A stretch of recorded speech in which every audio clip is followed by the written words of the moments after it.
तो आप सभी का स्वागत है अमन PCS 24 चैनल पर। और आज हम फिर से एक नए क्लास को लेकर उपस्थित हो चुके हैं। तो आज का हम टॉपिक रखे हैं कि हमारा देश भारत नाम कैसे पड़ा और कब पड़ा और इसका क्या कारण था कि हमारा देश का नाम भारत पड़ा। तो हमारे साथ बने रहिए, आज टॉपिक बहुत ही इंटरेस्टिंग होने वाला है। तो चलिए हम लोग चलते हैं बोर्ड पे। सबसे पहले आप देख होइएगा कि हमारे बोर्ड पे एक पूरे भारत का मैप है। इसमें आप देखते होइएगा कि इसमें पाकिस्तान भी है, बांग्लादेश भी है। तो हमारा प्रारंभ में देश इसी तरह से था, भारत और पाकिस्तान। हमारा पूरा हिंदुस्तान बोला जाता था, इसी को भारत बोला जाता था। तो हम जान गए आप कि ये तीनों देश जो आप देख रहे हैं, पाकिस्तान, भारत और बांग्लादेश, ये तीनों मिलकर हमारा भारत देश बोला जाता था। और अब हम उस समय चलते हैं जिस समय हमारा भारत नाम पड़ा और क्यों पड़ा, इस चीज़ पर हम विशेष चर्चा करने चलते हैं। तो सबसे पहले हम चले ऋग वैदिक काल, यानी ऋग वैदिक काल हम कहें तो आज से 1500 BC, जिसको हम लोग बिफोर क्राइस्ट के नाम से जानते हैं। अगर ऐसे आप डेट जोड़िएगा कि कितना वर्ष पहले, मैंने बहुत ऐसे होंगे जिनको BC या ईसा पूर्व नहीं पता होगा। तो आज से अगर डेट आप जोड़िएगा तो 3500 साल पहले जब जाइएगा तो उस समय हमारे देश का नाम भारत पड़ता है। तो क्यों पड़ता है, तो इसका हम एक बेसिक जानकारी देखें तो हमारा प्रारंभिक जो स्थान था उस समय रामायण काल भी बोला जाता है, यानी द्वापर युग इसी को बोला जाता था। यानी इसी समय जो हम रामायण की घटनाएं जो हम आज देखते हैं सीरियल के माध्यम से या किताब के माध्यम से, वो इसी समय की घटना है वो। तो रामायण के काल थे उस समय। उसके पहले जो हमारे मानव जीवन का जिस समय विकास हो रहा था, तो उस समय हमारे मानव जीवन ऐसा था कि उस समय घुमंतु जीवन लोग जीते थे। घुमंतु जीवन क्या था, तो आज आप जैसे देखे होइएगा कि बहुत सारे ऐसे भी लोग हैं जो आज सड़क के किनारे कुछ पल्ली उल्ली तान कर अपना जीवन को 8 दिन 10 दिन वहाँ पे व्यतीत करते हैं। फिर उसके बाद वहाँ से अपना सब चीज़ को बांध कर फिर कुछ की दूसरे स्थान पर चले जाते हैं। उसी को लोग गुलगुलिया भी बोलता है, बहुत सारा उसका नाम भी है। तो आप समझ गए होइएगा कि घुमंतु जीवन वो लोग जीते हैं। इसी तरह हमारा मानव समाज का प्रारंभिक जीवन शैली था। परंतु जब मानव कृषि कार्य में जब उत्पादन करना शुरू किया तो वहाँ से हमारे मानव जीवन की अस्थाई जीने लगे अपने जीवन। और वहाँ से धीरे धीरे कबीला जो था, जो जैसे मान लीजिए कि कहीं पे जाके आप बस गए तो उस कबीला को धीरे धीरे डेवलप होने लगा।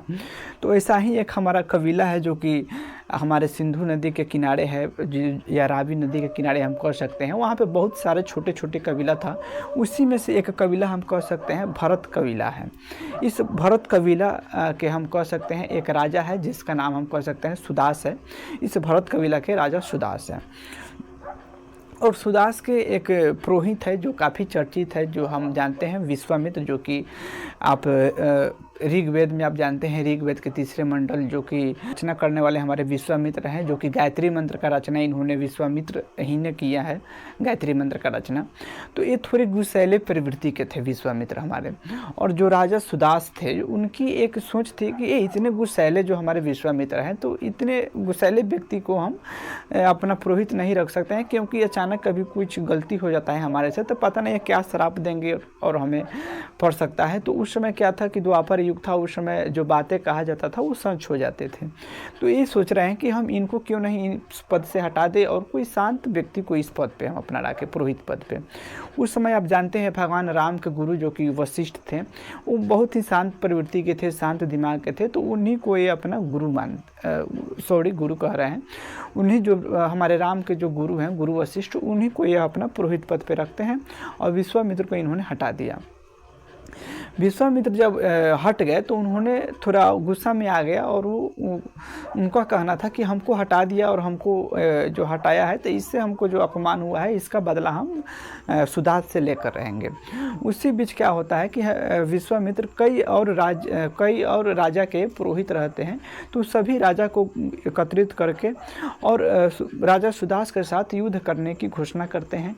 परंतु उस समय एक नदी मिलता है हमारे देश में जो कि रावी, फिलहाल जो आप रावी नदी देख रहे हैं उसी नदी का ऋग्वेद में नाम मिलता है परुष्णी।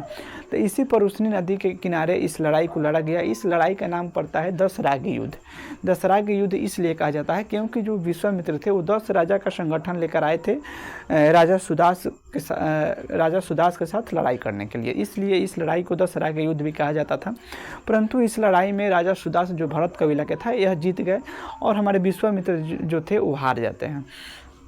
हार जाते हैं। तो इस लड़ाई की घटना हमारे ऋग्वेद के 7वें मंडल में मिलता है और 7वें मंडल के रचना गुरु वशिष्ठ जो पुरोहित से वेद के 7वें मंडल की रचना करने वाले यही हमारे गुरु वशिष्ठ होते हैं।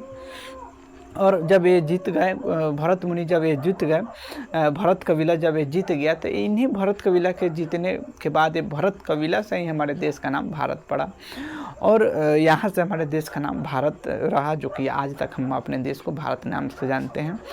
और आप इसके बारे में क्या सोचते हैं, ये जानकारी कैसा लगा आपको, आप अपना भी राय बताना मत भूलिएगा।